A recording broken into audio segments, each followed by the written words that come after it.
দর্শক, আপনাদের চ্যানেলে আপনাদের স্বাগতম। মসজিদের ইমাম খায়রুল ইসলামকে হত্যার দায়ে আজকে ঠাকুরগাঁ জেলার রানীশঙ্কল উপজেলার ন্যাকমরদ বাজারে তার পরিবার আজকে এখানে তার হত্যার বিচারের দাবিতে এখানে মানববন্ধন করছে।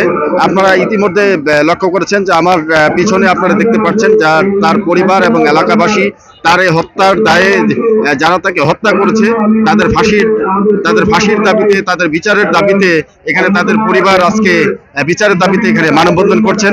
আপনারা যদি আমি আপনাদেরকে দেখাতে চাই যে এই মুহূর্তে আমি আপনাদের দেখাতে চাই যে এটি ঠাকুরগাঁ রানীশঙ্কল উপজেলার ন্যাকমরদ ইউনিয়নের ভবানীপুর এলাকার শামসুদ্দিন হাস্কিং মিলের 500 গজ দূরে এই ঘটনাটি ঘটে। একটি ভুট্টা ক্ষেত থেকে হাত পা বান্ধা অবস্থায় খায়রুল ইসলামের লাশ উদ্ধার করেছিল সেদিন পুলিশ। মৃত খায়রুল ইসলাম ভবানন্দপুর আশিরউদ্দিনের ছেলে এবং তিনি দীর্ঘদিন ধরে শামসুদ্দিন হাস্কিং মিলের নৈশ প্রহরী হিসেবে কাজ করতেন।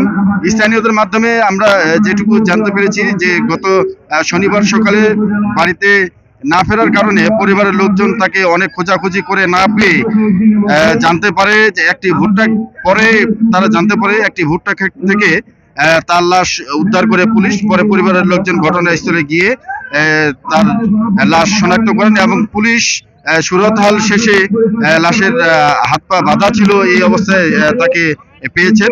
এ ব্যাপারে আজকে তার পরিবার পরিজন এবং স্থানীয় লোকজন তার হত্যার বিচারের দাবিতে আজকে এখানে মানববন্ধন করছেন। চলুন জেনে আসি তারা কি বলছেন, তারা কি চান। চাই তখন এই টাকা বাড়াই দেয়।